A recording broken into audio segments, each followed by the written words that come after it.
Helbesta klasîk ji ber ku pêşiyê me piranî helbesta klasîk nivîsandin e. Yani di reseniya helbestê mêzenê demek kevin de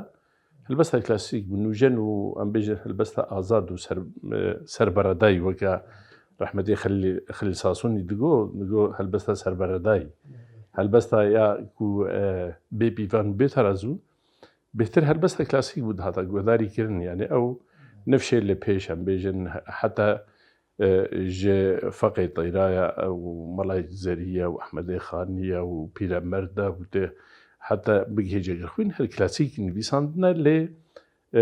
Seyda Cegirxwîn ew şêwa jî hinekî şikand yek nûjen jî nivîsandiye. Me dihêna Xwedayê de yani ew reseniyeta wê bêhtir ji xwe destpêkê ew bû stûnê avakirina helbestê wê çi bin tê çawa helbestê çê bike tê binivîsênê hostatî tê de heye an tune ye ew helbesta ku tê dinivîsênê gelo movik e gelo çi tişt e terazû ye pêlik e pêlawaz e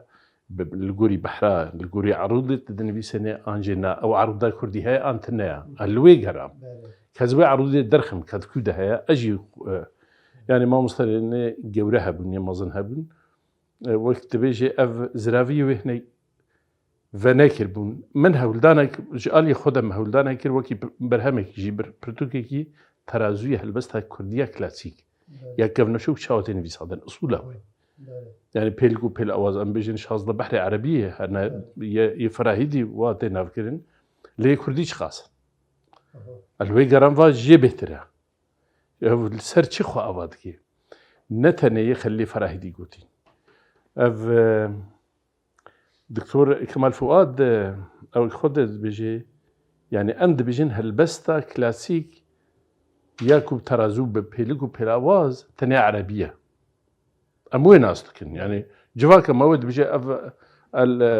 şe'r el Emûdî tenê erebî ye ya Kurdî tune ye. Diktor Kemal Fuad dibêje helbesta klasîk milletê di rojhilata navîn de milletê sereke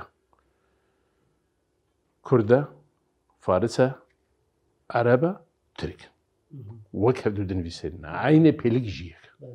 aynê behr jî wek hebin ya Kurdî û ya erebî heşt pêlik hevdû digirin heşt behrê erebî û Kurdî hev beş in ferq ji dahî neqeba we de tune ye.